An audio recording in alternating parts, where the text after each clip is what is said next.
라이트하우스 서울숲 오신 여러분들을 진심으로 환영합니다. 저는 이명규 목사입니다. 우리는 지금 마가복음 시리즈를 진행하고 있고 오늘은 그 10번째 시간 기울어진 저울이라는 제목으로 함께 말씀 나누도록 하겠습니다. 농사를 지을 때 땅이 황폐해지지 않도록 땅을 쉬게 합니다. 저도 뭐 농사를 져본 적이 없지만 이제 제가 들었는데 땅을 뭐 10년, 20년, 100년씩 이렇게 하지 않는데요. 한 10년, 20년마다 한 번씩 쉬게 한다는 거예요. 이거를 휴경기간이라고 합니다. 그래야지 땅도 쉬고 나중에 농작물도 풍성하게 거둘 수 있다고 합니다. 마찬가지로 라이트하우스 서울숲은 12월과 1월은 휴경기간입니다. 그래서 쉬는 겁니다. 사역을 쉽니다. 모든 공식적인 사역은 스톱입니다. 그래서 보면 이제 스태프들이 이제 다 쉬고서 이제 예배자의 자리로 들어가 있습니다. 오늘 PPT도 사역자가 직접 합니다. 그래서 아까 말씀할 때 보니까 노은경 목사님이 태어나서 PPT 처음 한다고. 그래서 PPT가 어설퍼도 이해해 주십시오. 처음 하면 그럴 수 있습니다. 온라인 사역도 인스타그램도 다 스탑입니다. 다 멈추는 겁니다. 그리고서 12월과 1월은 예배에 집중하기를 원합니다. 그러니까 이제 쉬니까 아싸 잘 됐다. 이제 여행이나 다니고 뭐 널브러지는 게 아닙니다. 우리의 본질적인 것이 무엇인가를 다시 확인하자는 것입니다. 예배가 본질입니다. 예배에 집중하십시오. 예배를 소중히 여겨야 됩니다. 그래서 12월과 1월은 예배에 집중해서 연말을 그렇게 마무리하고 또 연초를 예배에 집중해서 안식으로 중심으로 이제 내년을 시작하는 겁니다. 성경은 우리에게 안식 중심의 세계관을 이야기합니다. 노동 중심이 아닙니다. 생산 중심이 아닙니다. 소비 중심이 아닙니다. 안식 중심을 이야기합니다. 무슨 말이냐면은 하나님께서 아무도 일할 수 없을 때 하나님이 일하심으로 세상에 출발했고 그리고 세상의 끝에는 우리는 영원한 낙원으로 갑니다. 그러니까 여러분 우리가 일하고 쉬고 일하고 쉬면서 우리가 영원히 일하는 노동의 세계로 가는 것이 아니고 안식을 누리고 일하다가 안식을 누리고 하면서 우리는 영원한 안식을 향해서 가는 것입니다. 그러므로 여러분 11월과 12월과 1월은 안식하십시오. 연말에 안식하고 연초에 안식하고 그렇게 하나님의 은혜로 사는구나라는 것을 확인하게 되는 연말이 되시길 주님의 이름으로 축복합니다. 쉬지 않고 뭔가를 계속 하다가 보면 특히 이제 교회 일을 이제 사역이라고 하는데 뭐 교회 일이 되었든지 뭐 사역이 되었든지 뭐든지 쉬지 않고 계속 하다가 보면은 지치게 됩니다.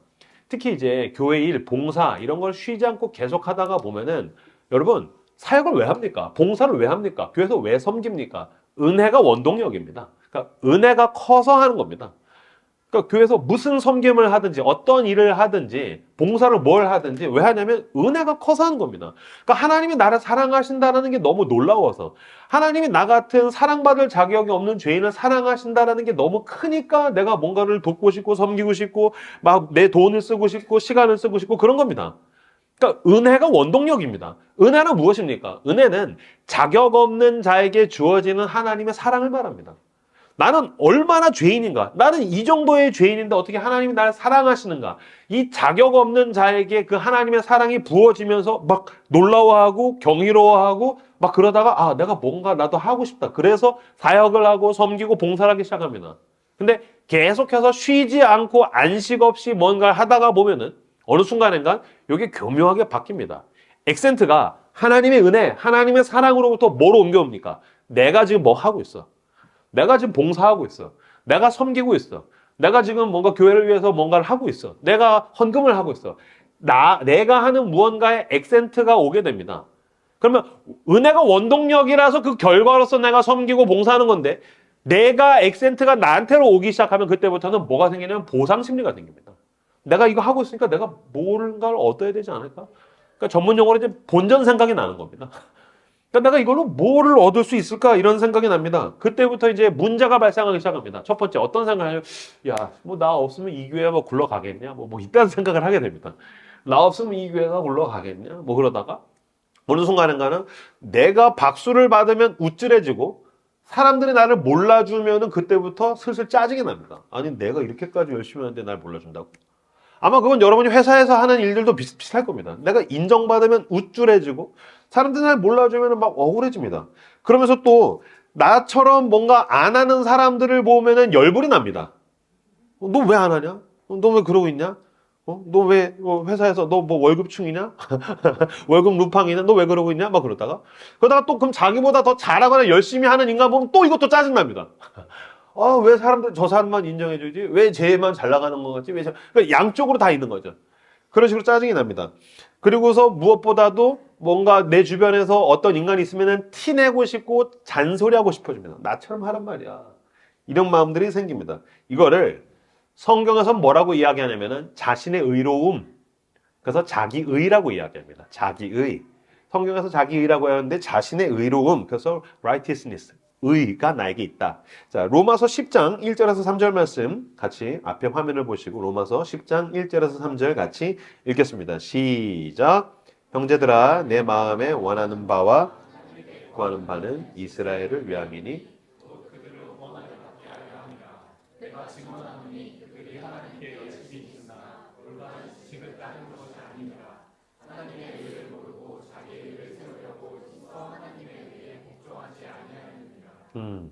하나님께 열심히 있으나 올바른 지식을 따른 것이 아니니라. 하나님의 의를 모르고 자기 의를 세우려고 힘써 하나님의 의에 복종하지 아니했느니라. 하나님께 열심히 있지만 올바른 지식을 따른 게 아니다. 그가 은혜를 모른다. 그가 사랑을 모른다. 그래서 자기 의를 자꾸 세우려고 한다. 이게 교회 일도, 봉사도, 섬김도, 심지어 당신들이 하고 있는 그 좋은 일들도 난 이 정도 하고 있어. 그게 자기의 의가 된다는 것입니다. 그래서 난 옳아. 아니 righteousness, 옳은 게 뭐가 문제죠? 난 옳고 너넨 틀려라고 생각하는 겁니다.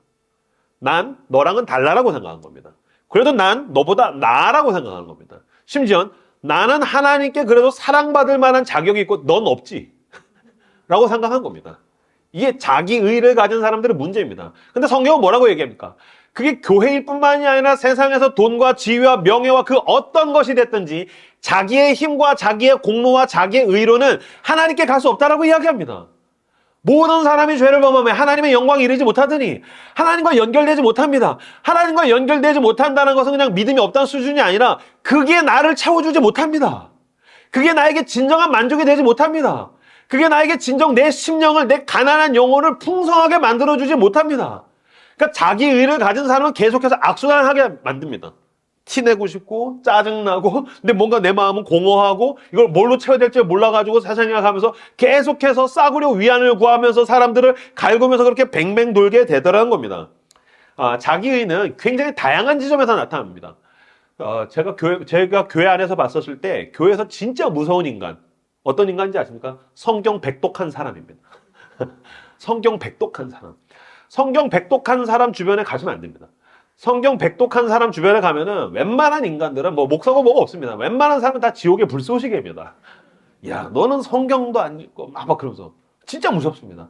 또 두 번째로 무서운 인간, 새벽기도 개근한 인간. 저도 신학교 다니다 보면 저는 이제 아침잠이 많아가지고 새벽기도 잘 못 갔었어요. 그러면 이렇게 보면은 진짜 이렇게 눈빛이 달라요. 나는 딱 성경책을 옆구리에 딱 끼고 나는 새벽기도 개근한 사람이야. 그러면 이제 새벽기도를 안 나온 사람들을 찾는 거죠.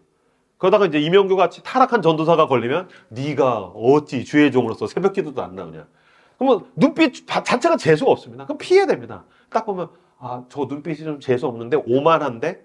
근데 사람이 이게 성경이 됐든지 기도가 됐든지 전도가 됐든지 선교가 됐든지 구제가 됐든지 자기 직업이 됐든지 돈이 됐든지 인간관계가 됐든지 자기가 뭐가 됐든지 그게 다 자기에게 자기 의가 됩니다. 그러니까 나는 그래도 니랑 좀 다르지. 난 그래도 좀 잘났지. 그게 자기 의라고 이야기할 수 있습니다. 그럼 여러분 세상에서도 자기 의가 그렇다고 할지라도 여기에서 하는 성경 읽고 기도하고 전도하고 헌금하고 헌신하고 선교하고 이런 것들이 왜 하는 겁니까? 하나님이 좋아서 하는 겁니다. 여러분 성경 왜 있습니까? 성경 백독하면 천국 갑니까? 그렇지 않습니다. 성경 왜 있습니까? 하나님을 좋아서 하나님을 더 알고 싶어서 성경을 읽는 겁니다. 기도는 왜 합니까? 하나님이 좋아서 기도하는 겁니다. 하나님이 날 사랑하신다는 게 너무 좋으니까 하나님과 더 연결되고 싶어서 기도하는 겁니다. 전도는 왜 합니까? 하나님이 너무 좋으니까 전도하는 겁니다.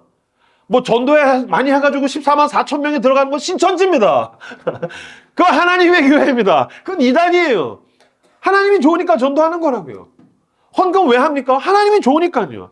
난 그전엔 내 돈으로만 살았는데 나는 이제 생산과 소비로 살지 않는 거예요. 난 하나님의 은혜로 사는 거구나.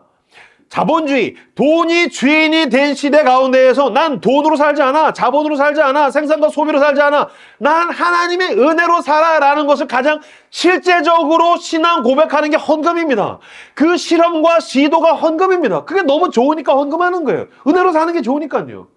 이걸 전하고 싶으니까 선교를 가는 거라고요. 근데 어느 순간인가 이게 자기의 의가 되어서 난 니네랑 달라. 그래도 난 너보단 낫지. 이런 식으로 자기 의의를 내세우는 사람들이 있다라는 겁니다. 지금 제가 이야기하는 거를 오해하시면 안 됩니다. 이건 전도하지 말아라. 아싸, 이제 성경 안 읽어도 된다. 아싸, 이제 기도 안 해도 된다. 아싸, 이제 성경 안 가도 된다. 그런 뜻이 아닙니다. 무엇이 먼저냐라는 겁니다. 은혜가 먼저입니다. 자기 의가 아니라 자기를 부인하고 하나님이 나 같은 자격 없는 죄인을 사랑하시는구나 라가 할 때 비로소 내 영혼이 충만해지기 시작합니다. 당신은 무엇을 자기 의로 붙들고 있습니까? 인간관계입니까? 아니면은 당신의 직장입니까? 통장 잔고입니까? 아니면 교회에서 하는 어떤 선한 양심과 행위입니까? 사역입니까? 전도입니까? 선교입니까? 그 모든 것을 내려놓고 가난한 심령으로 주님 앞에 나아가십시오. 하나님이 당신을 채울 것입니다. 그제서야 비로소 이것은 종교가 아니라 진리가 됩니다. 그제서야 비로소 이것은 종교가 아니라 나에게 영원한 생명이 됩니다. 하나님이 나를 채우셔서 진정한 생명력에 의해서 사람들을 사랑하고 하나님을 사랑하고 그렇게 진리와 생명의 길을 걸어가시는 여러분들 다 되시기를 주님의 이름으로 축복합니다. 자기 의의를 붙든 사람들의 특징이 있습니다. 뭐냐면은 내가 하는 것을 가지고 하지 않는 사람들을 깔봅니다. 그리고 내가 할 줄 아는 것을 가지고서 그걸 할 줄 모르는 사람들을 혐오하기 시작합니다. 그럼 지는 다 합니까? 그렇지 않습니다. 여러분, 이명규 목사가 그래도 그리스도인이고 난 목사가 직업이니까 그래도 종교적인 지점에서 기독교 문화와 전통적 지점에서 제가 여러분보다 조금 더 잘하는 게 있겠죠. 근데 아마 총합을 보면은 뭐 저도 그렇게 큰 차이 안 날 겁니다. 그 나는 다만 티를 낼 수가 있지. 내가 잘하는 거를. 그래서 난 니네보다 믿음이 좋지. 그래서 난 니네보다 성경 아는 구절들도 많고. 근데 여러분, 제 삶을 제가 알죠. 아니요, 하나님이 아시죠. 난 죄인입니다. 내 속 어딘가는 난 큰 구멍이 있고 찢어져 있고 더럽게 추악하게 오염되어 있는 사람입니다. 난 은혜가 필요합니다. 난 하나님의 사랑이 필요합니다. 그 하나님의 사랑과 은혜가 나를 채울 때에 비로소 좀 살겠어요.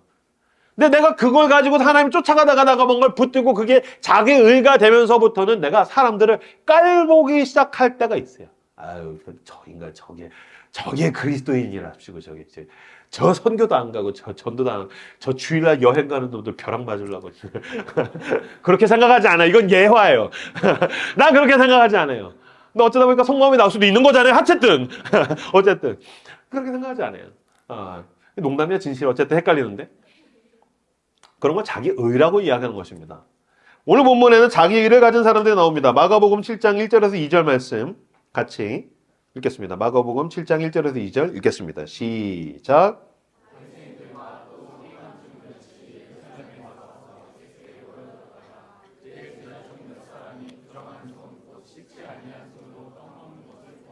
(5절도) 읽어서 이어 읽겠습니다. 시작. 이에 바리새인들과 서기관들이 예수께 묻되 어찌하여 당신의 제자들은 장로들의 전통을 준행하지 아니하고 부정한 손으로 떡을 먹나이까. 쉽게 얘기하면 그런 겁니다. 2000년 전에 유대인들한테는 손을 씻는 전통이 있었어요. 이게 성경을 기반으로 하긴 합니다. 출애굽기랑 레위기에서 보면은 제사장이랑 병든 사람들은 손을 씻어라 라는 이야기를 합니다. 이게 첫 번째로 하나님께서 위생을 위해서 시킨 겁니다. 근데 이게 위생만 있는 게 아니라 제사장들의 손을 씻는다는 건 조금 더 영적인 의미가 있습니다. 마음과 영혼과 좀 연결돼 있어요. 지금도 사실 손을 씻는다는 건 좀 그런 의미가 있는 것 같아요. 왜냐면은 보면은 이렇게 뭐 조폭 영화 같은 거 보면은 뭐냐면 야, 나 이제 손 씻었어. 손을 씻었다는 건 무슨 뜻입니까? 난 마음을 새롭게 했다는 뜻입니다. 그러니까 이건 단순히 위생의 문제도 있지만 마음을 하나님 앞에 정결하기 위해서 하나님 내 마음을 깨끗하게 해주십시오. 내 안에 있는 그 추악함을 회개합니다. 용서해 주십시오. 그런 의미가 있는 겁니다. 그러다가 보니까 이 손을 씻는 게 유대인들에게서 문화가 되고 이게 그냥 사회적인 문화가 되는 것뿐만이 아니라 여기에 영적인 의미, 종교적인 의미까지 결부되기 시작합니다. 그러다가 보니까 손을 안 씻고 떡을 먹는 사람들을 보니까 뭘 하기 시작하냐면 바리새인들과 서기관들이 손도 안 씻고 밥을 먹는다. 야, 쟤는 손도 안 씻고 밥을 먹는다. 이렇게 정죄하다라는 겁니다. 왜 지금도 우리나라도 이제 손 씻는 게 그전에는 별거 아니었는데 코로나가 우리에게 좀 가장 큰 변화 중에 하나가 마스크랑 손 씻는 거 아닙니까? 그래서 예전에는 손 안 씻으면 쟤는 그냥 손을 잘 안 씻는 애네. 근데 요새는 손을 안 씻으면 사회성이 결여된 인간인가? 왜 손을 안 씻지? 그때 이제 코로나 때 우리가 다 그랬지 않습니까? 지금도 이제 마스크를 쓰고 계시는데 이제 감기 걸리신 분들이 감기가 없는 게 조금 그러면 예전에는 원래 여러분 감기 걸릴 때 마스크를 쓰는 거는 우리 배달의 민족의 그 정서가 아니었다고요. 우리는 이렇게 감기를 공유하는 민족이었다고요. 근데 감기 걸렸는데 마스크를 안 끼면 저 인간은 사회성이 결여된 인간인가? 배려가 없는 인간인가? 뭐 그런 생각을 하게 되죠. 저도 지금 감기 기운이 있는데 마스크를 안 꼈지 않습니까? 이명기 목사님은 사회성이 결여된 인간인가? 그런 생각을 할 테겠지만 그러니까 이게 마스크와 청결이 사회적인 의미가 있는데 여기다가 종교적인 의미. 손 안 씻어. 정말 하나님 앞에서 문제가 있는 인간이다. 지금 이렇게까지 왔다는 겁니다. 그래서 그것을 정죄하는 겁니다. 예수님, 왜 당신의 제자들은 손도 안 씻고 밥을 먹습니까? 왜 손도 안 씻고 떡을 뗍니까? 라고 정죄했다는 겁니다. 그랬더니 예수님께서 뭐라고 대답하십니까? 자, 8절과 9절 말씀 같이 8절과 9절을 읽겠습니다. 시작. 너희가 하나님의 계명은 버리고 사람의 전통은 지키느니라. 네. 너희 전통을 지키려고 하나님의 계명을 잘 저버리는도다. 아멘. 너희가 하나님의 계명은 버리고 사람의 전통은 지키느니라. 이게 말씀으로부터 출발했지만 이게 법이 아니에요. 율법이 아니에요. 또 이게 진리에 이르는 그 하나님의 말씀과 법이 아니에요. 그냥 그걸 잘 지키려고 도와주는 전통과 문화예요. 왜? 교회 안에도 그런 게 있지 않습니까? 이게 막 천국과 지옥을 가르는 그런 게 아니에요. 예수 그리스도와 연결되는 그런 건 아니에요. 뭐 예를 들면 담배 피는 거. 술은 민감하니까 조금 비껴나갈게요. 담배 피는 거. 제가 늘 말씀드리지만 담배를 피면은 지옥에 가나요? 그렇지 않아요. 성경엔 담배에 관한 구절이 없어요. 근데 교회 다니는 사람들이 담배 냄새가 나거나 아니면 목사님이랑 인사할 때 담배값이 툭 떨어지면 사탄의 자식, 십자가의 원수 그렇게 생각한단 말이에요. 그러지 않아요. 성경은 담배에 대해서 이야기하지 않아요. 그냥 그건 한국의 기독교 전통과 문화예요. 여러분 담배를 핀다고 지옥에 가는 거 아니에요. 다만 지옥에서 나온 것 같은 냄새가 나요. 그리고 지옥에도 어디든 빨리 갈 수 있겠죠. 천국이든 지옥이든 빨리 갈 수 있겠지만 그건 이렇게 말씀은 아니라고요. 근데 교회에서 담배 피는 사람 너무 정죄한단 말이에요. 그 담배 피는 사람들이 교회 나오기가 힘들어지겠죠. 그건 말씀과 아무 상관이 없는 거예요. 여러분 예수님께서 8절에서 뭐라고 하냐면 너희가 하나님의 계명은 버리고 사람의 전통은 지키느니라. 그건 전통이잖아. 더 중요한 게 있지. 계명이 있지. 계명? 하나님의 말씀, 율법을 10가지로 나누면 뭡니까? 10계명이죠. 그 10계명을 둘로 축약하면 무엇입니까? 첫 번째, 너는 목숨을 다하고 마음을 다하고 뜻을 다하여 주 너의 하나님을 사랑하라. 두 번째 무엇입니까? 내 이웃을 내 몸과 같이 사랑하라. 율법, 가장 중요한 율법의 말씀 두 가지는 하나님을 사랑하는 것. 두 번째는 사람을 사랑하는 것입니다. 그러니까 그 어떤 것이 됐든 하나님을 사랑하는 것은 방해가 되고 있다면 그는 지금 율법을 어기고 있는 것이고 그 어떤 것이 됐든지 이웃을 사랑하는 것에 회방이 되고 방해가 되고 단절이 되고 있는 게 있다면 그는 지금 율법을 어기고 있는 건데 손도 안 씻고 밥을 먹냐라는 것 때문에 이웃을 사랑하는 것에 실패했다면 너는 전통을 지키려고 율법을 저버리는도다 라고 지금 예수님께서 이야기하고 계시다는 것입니다. 그리고 더 중요한 게 있습니다. 마가복음 7장은 어떤 세상을 향해 나가는 입구 같은 본문이에요. 무슨 말이냐면 예수님이 마가복음 7장 요 초반을 출발로 해서 어디로 가시냐면 이방 세계의 복음을 전하러 갔어요. 그래서 수로보니게 여인을 고쳐주시고 두로와 시돈, 데가볼리 뭐 여러분 잘 모르겠지만 상관없어요. 이스라엘에 한정돼 있던 복음을 그 이방 세계에 전달하시려고 나가거든요. 그럼 여러분 이방인들은 손을 씻냐 안 씻냐 아무 상관없는 거예요. 손을 씻냐 안 씻냐가 아무것도 중요하지 않은 사람들에게 하나님의 사랑을 경험하게 해주고 이웃을 사랑하게 해주는 그 말씀을 율법을 전하려고 복음을 전하려고 나가시는데 손도 안 씻고 먹냐? 그게 뭔 상관이냐? 게다가 이 갈릴리 출신의 나사렛 사람들은 가난하고 물도 부족하고 게다가 사역 단위는 너무 바쁘니까 손을 못 씻을 수도 있는 거잖아요. 그러니까 지금 나는 손을 씻는 사람이야.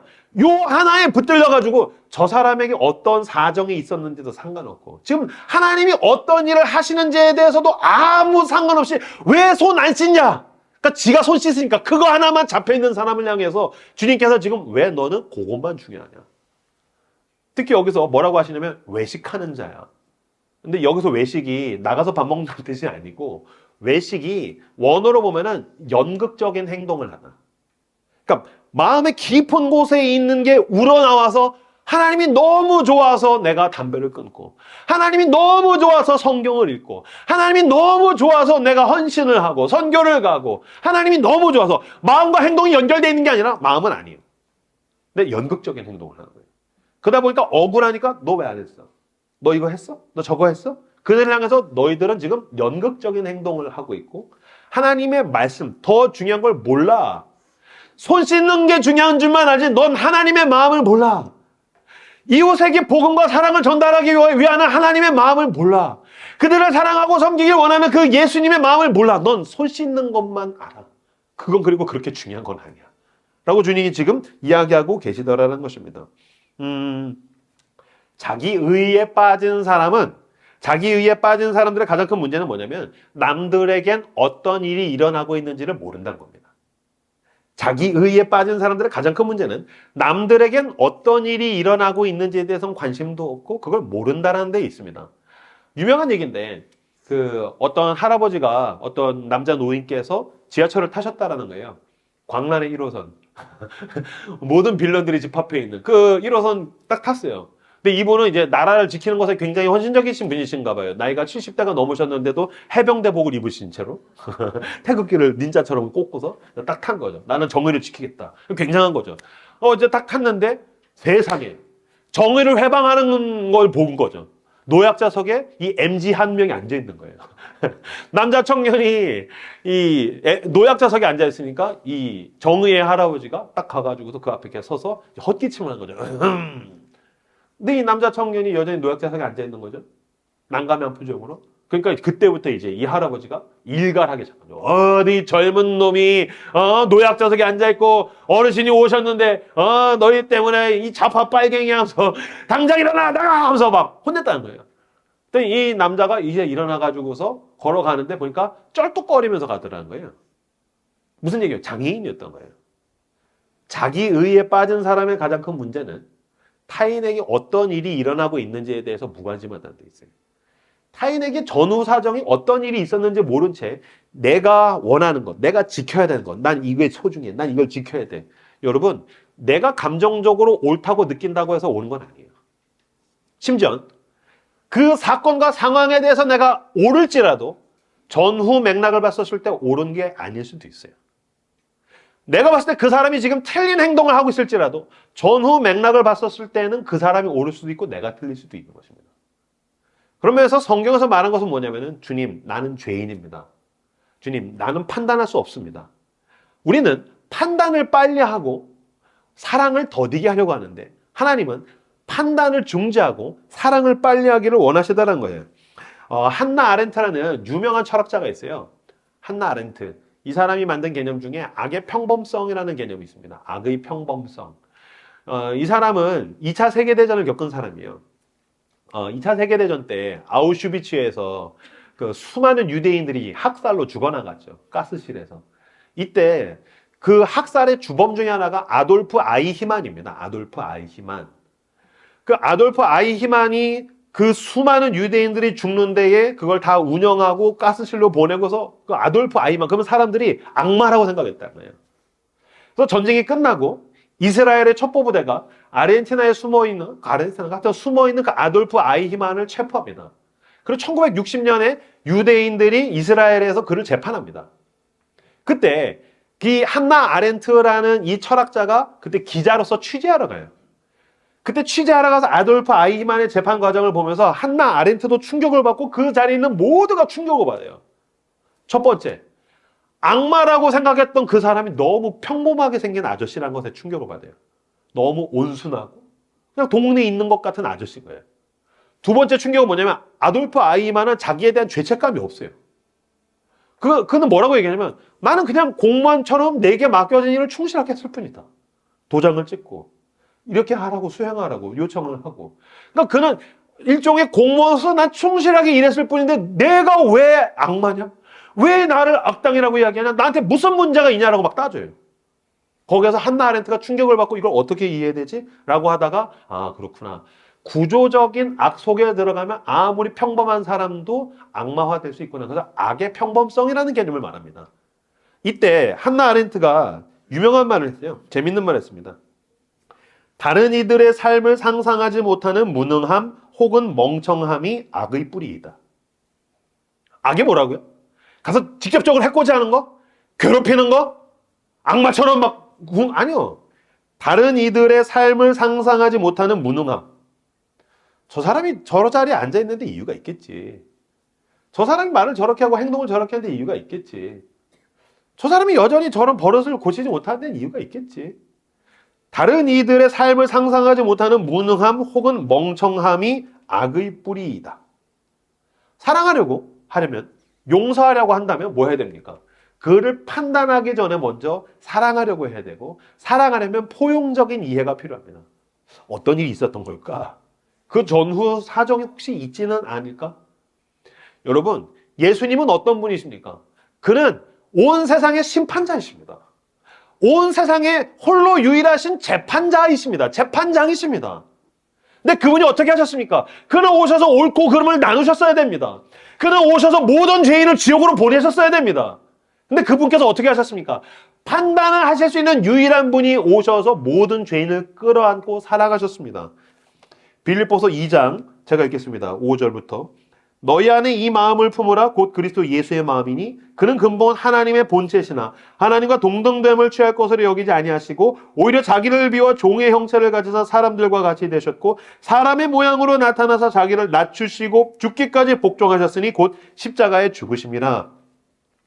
그는 하나님이신데 그는 재판장의 자리에 앉아서 지옥 끝이야 선거 난 니네랑 달라 라고 하실 수 있는 그분께서 어떻게 하셨다고요? 자기에게 있는 모든 걸 버리고 죄인의 자리에 함께 오셔서 그들을 끌어안고 판단하기보다는 사랑하고 내치기보다는 포용하고 안아주셔서 그래서 수많은 사람들이 구원을 얻고 결국에는 십자가에서 죽기까지 사랑하셔서 임영규도 구원을 얻은 것입니다. 자기의, 내 의로 구원받은 게 아니라 나를 죽기까지 사랑하신 그 하나님의 의로 구원을 얻었다면 내가 어떻게 판단하겠습니까?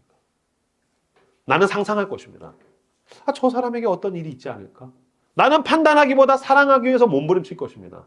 그렇게 예수님을 닮아가시는 저 여러분들 다 되시기를 그리스도의 이름으로 축복합니다. 예전에는 뭐 지금도 종종 그런 케이스들이 있다는데 횟집이나 정육점에서 저울을 속이는 경우가 있었어요. 이제 바구니로 무거운 걸 쓴다든지 그래서 물고기가 이렇게 무겁다고 근데 담았는데 가격이 어마어마하게 나온다든지 아니면은 이제 이렇게 담은 다음에 이렇게 지그시 이렇게 저울을 이렇게 쓱 누르는 거죠. 저도 남자들 이렇게 군대나 이렇게 남자들 목욕탕 가면 그 장난 하잖아요. 야, 너 몸무게 재봐 이렇게 올라가면 뒤에서 이렇게 발로 꾹 눌러가지고 이 새끼 엄청 살쪘네 막 그런 거. 나만 했군요. 아, 니네도 했을 거 아닙니까? 근데 그런 식으로 저울을 속이는 거죠. 왜 저울을 속입니까? 나한테 유리하게 하기 위해서 저울을 속입니다. 마찬가지로 여러분, 우리가 사실 저울이 기울어져 있습니다. 당신의 저울은 기울어져 있습니다. 어떻게? 나에게 유리하도록 기울어져 있습니다. 그래서 내가 다른 사람을 평가할 때는 아주 잔인하게 오직 팩트로만 그리고 나한테는 그럴 수도 있지. 괜찮아. 내가 오죽 피곤하면 그랬겠어? 내가 못 참으면 아무도 못 참는 거야. 나한테는 굉장히 너그럽고 포용적이고 수용적이고 타인에게는 아주 잔인한 저울을 들이대죠. 예호슈아 벤 페라키아라는 랍비가 이렇게 얘기했습니다. 각 사람을 그들에게 가중조절된 저울로 판단하라. 각 사람을 그들에게 가중조절된 저울로 판단하라. 무슨 이야기냐면은 사람들에게 그들에게 유리한 저울로 판단하라는 겁니다. 이 사람과 저 사람을 서로 다르게 하라는 거예요. 나는 공정한 저울 그런 건 없어요. 그리고 공정한 저울은 반드시 나한테 기울어요. 나한테 유리하게 기운다고요. 왜요? 난 죄인이니까요. 그건 난 판단을 할 수가 없는 인간인 거예요. 필연적으로 나한테 기울어요. 그래서 어떻게 하라고요? 저들에게 유리한 저울을 들이대라는 거예요. 그러면 저들에게 유리한 저울을 들이댈 때는 어떻게 됩니까? 왜 여러분 어디 식당에 가서 서비스를 받거나 아니면 이렇게 어디 과일 가게 같았을 때 공정한 저울을 가지고서 했을 때 감동받아요? 아니요. 이렇게 과일 가게 갔어요. 아주머니 귤 5,000원치 주세요. 아주머니 막 담다가 아유 아저씨 멋있게 생겼네. 내가 3개 더 줄게. 이때 감동이 되죠. 왜 비웃지? 아저씨 멋있게 말고 덤이 중요한 거야, 덤으로 더, 그냥 그분은 그렇게 그냥 입 서비스를 하시는 분이라고. 또 덤으로 더 줄게. 그 덤이 나에게 굉장히 마음을 따뜻하게 해. 그 세 개 먹으나 마나 상관없다고. 근데 덤으로 뭔가 더 주면 내가 굉장히 그 마음에 그 사람이 나한테 베풀어주는 그 자비에, 은혜에, 선물에 내가 굉장히 감동이 되잖아요. 마찬가지로 여러분, 지금 그 얘기를 하는 거예요. 덤 주라고요. 덤으로 주라고. 보너스를 주라고요. 서비스를 주라고. 공정한 저울이 아니라, 그래, 덤으로 줄게. 이런데 이유가 있겠지.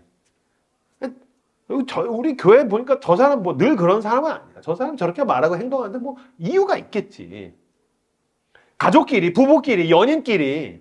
그래, 저 인간이 저렇게 하는데 이유가 있겠지. 그렇게 덤으로 내주는 저울이 필요하다고 하나님께서 우리에게 말씀하신 겁니다. 누가복음 6장 36절에서 38절 같이 읽겠습니다. 시작. 너희의 아버지의 자비로우심 같이 너희도 자비로운 자가 되라. 비판하지 말라.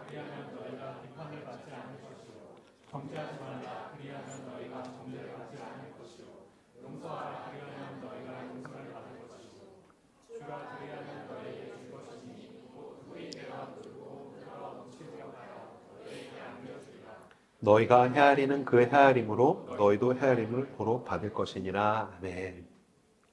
너희가 헤아리는 그 헤아림으로 너희도 헤아림을 도로 받을 것이니라.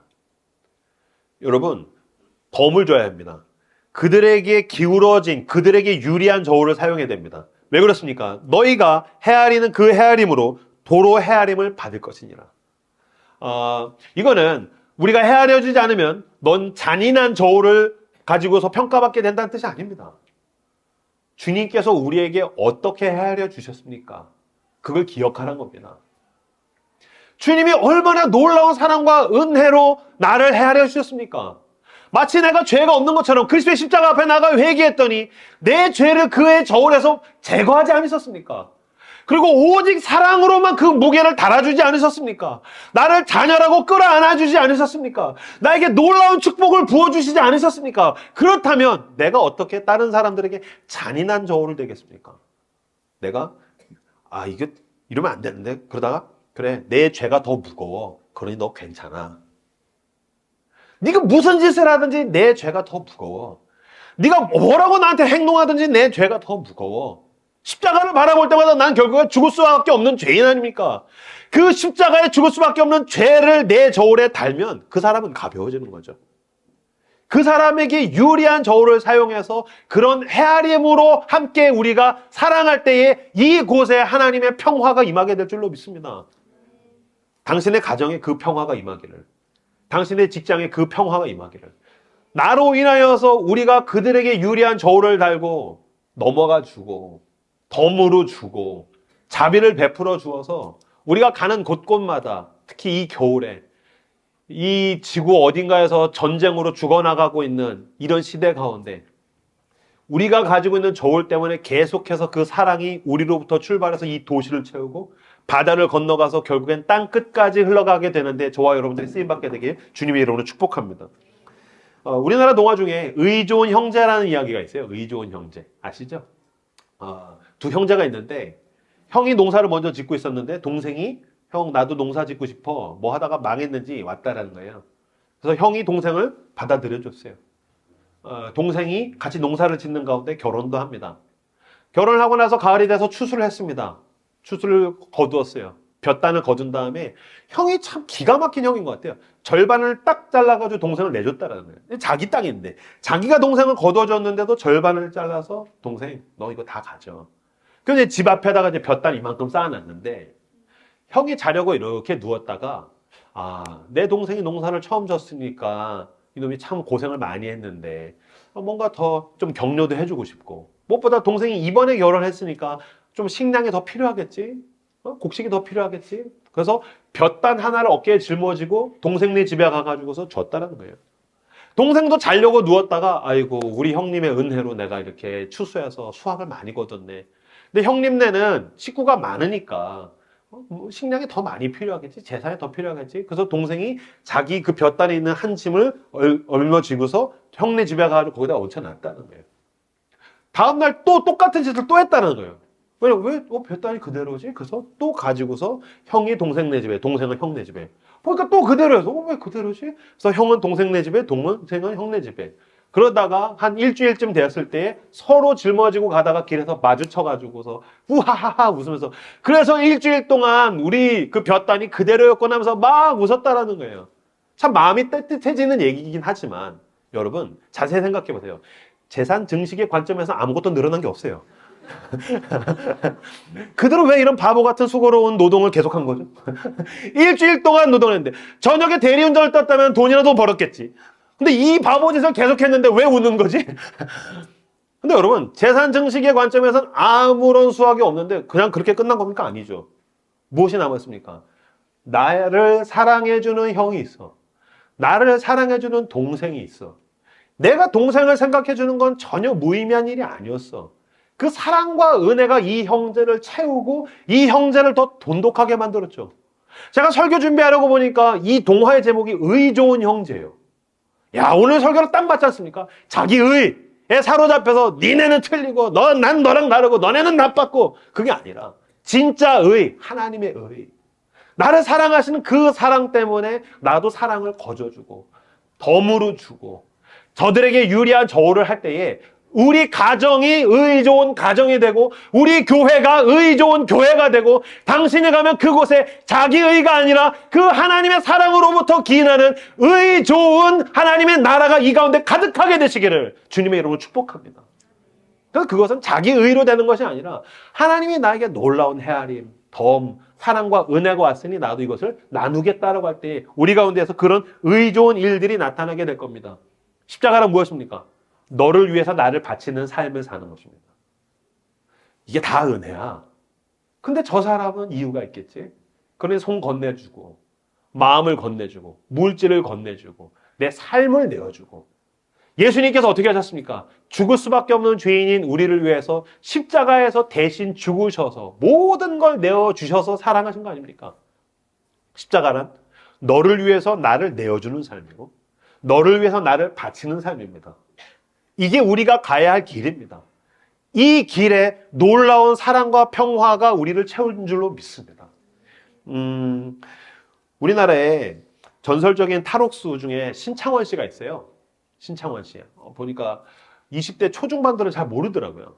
MZ들은 잘 모르는 것 같은데 신창원 씨는 1997년도에 탈옥해서 3년간 안 잡힌 전설적인 탈옥수예요. 진짜 대단했었어요. 그때 제가 이제 고3, 그 다음에 20대 초반이었었는데, 한참 맨날 연일 뉴스에서 신창원 씨가 막 나올 때, 제 친구들이, 이명규 너 신창원 닮았다고. 경찰 아저씨 여기 신창원 있다고. 그래서 막, 그 얘기 들었었는데, 그러니까 좀 닮았어. 신창원이. 근데 이제 신창원 씨가 3년간 잡히지 않고 도망을 하다가 탈옥수로서 나중에 이제 잡혀서 무기징역을 받은 걸로 알고 있어요. 그 이야기를 쭉 봤는데 제가 이혜인 수녀님의 책을 보는데 거기에 신창원 씨에 대한 이야기가 나와 있어요. 이 신창원 씨가 어렸을 때 어머니를 먼저 보냈대요. 잃었대요. 어머니를 상실하고 아버지는 알코올 중독에 폭력이 심한 사람이었어요. 그래서 늘 이 신창원 씨를 아들을 때리고 그리고 이제 새엄마가 왔는데 새엄마가 신창원 씨를 차별했다는 거예요. 아들을 차별해요. 그래서 자기 아들과 이 신창원 씨를 차별했어요. 그리고서 무엇보다 학교에 갔는데 학교에서 너무 가난해서 초등학교 5학년 때 공락금을 못 냈더니 선생님께서 이렇게 얘기했다는 거예요. XX야, 돈 안 가져왔는데 뭐하러 학교 와? 빨리 꺼져. 신창원 씨 본인의 말을 빌면 그때 자신의 마음속에서 악마가 태어났다는 거예요. 돈을 못 낼 수도 있지. 이유가 있을 거야. 전후 사정이 있겠지. 맥락이 있겠지. 그런 것이 아니라 아주 잔인한 저울. 그건 공정하지도 않은 너무 나에게 기울어진 내 감정의 무게를 둔 저울로 XX야. 돈 안 가져왔는데 뭐하러 학교 와? 빨리 꺼져. 라고 했다는 거예요. 물론 그렇다고 해서 신창원 씨의 범죄가 합리화될 수는 없을 겁니다. 근데 그때부터 그 악마가 커지면서부터 범죄를 하기 시작하고 탈옥수가 됐어요. 그러다가 탈옥수로서 도망다니다가 잡혀서 다시 감옥에 가서 무기징역을 받았는데 그때 시인으로 유명한 그 이혜인 수녀님이 편지를 보냈다는 거예요. 자기가 TV로 보고서 이 사람 뭔가 사연이 있겠다 싶어서 이혜인 수녀님이 편지를 보냈습니다. 이 편지 내용입니다. 이혜인 수녀님이 신창원 씨가 다시 감옥에 갇히게 됐을 때 편지를 보냈어요. 모든 대한민국 사람이 윤동주의 서시를 사랑하지 않습니까? 죽는 날까지 하늘을 우러러 한 점 부끄러움이 없기를 바라는 마음이 있어서일 것입니다. 한 점 부끄러움이 없는 게 불가능하다 할지라도 그렇게 되고 싶은 마음이 우리 저변에 있습니다. 신창원 씨가 비록 사회적으로 물의를 일으켰다 할지라도 언젠가 저 깊이 숨어있는 서시의 마음을 꺼내시길 바랍니다. 죽고 싶고 절망하고 그럴 때 그 마음을 찾는 노력을 하시면 좋겠습니다. 이 책에 따르면, 이 이혜인 수녀님의 책에 따르면 신창원 씨가 모든 사람들, 수많은 사람들한테 편지를 받고 면회가 왔을 때 다 거절했는데 이혜인 수녀님의 편지만 받고 오고 가고 펜팔을 하고 이혜인 수녀님의 면회를 받아들였대요. 그래서 이혜인 수녀님이 왜 나를 받아들였냐? 그래서 막 이모라고 불렀다는 거예요. 왜 그랬냐? 그랬더니 모든 종교계에서 자기한테 편지가 왔대요. 기독교, 불교, 천주교 다 회개하라 그랬대요. 근데 이혜인 수녀님만 이렇게 따뜻하게 마음을 건네줘서 자기 마음이 열려서 이모님 그러면서 했다는 거예요. 그래서 둘이 이제 면회를 가고 관계를 맺고 편지를 주고받으면서 나중에는 이런 일도 있었다는 거예요. 이혜인 수녀님이 이렇게 얘기해요.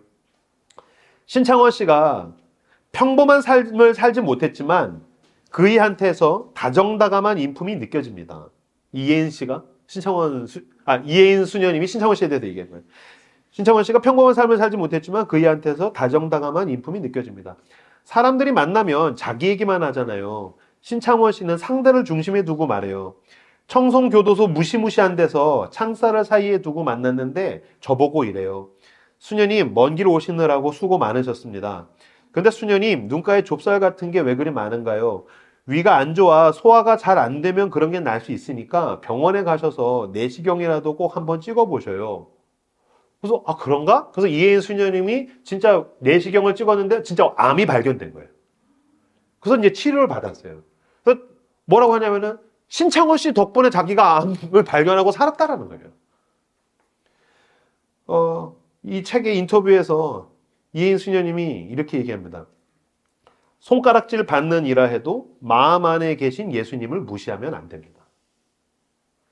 손가락질 받는 이라 해도 마음 안에 계신 예수님을 무시하면 안 됩니다. 난 이거 하지, 넌 안 하지. 난 이거 할 줄 알지, 넌 할 줄 모르지. 난 이런 자기의가 있지, 넌 없지. 아니요.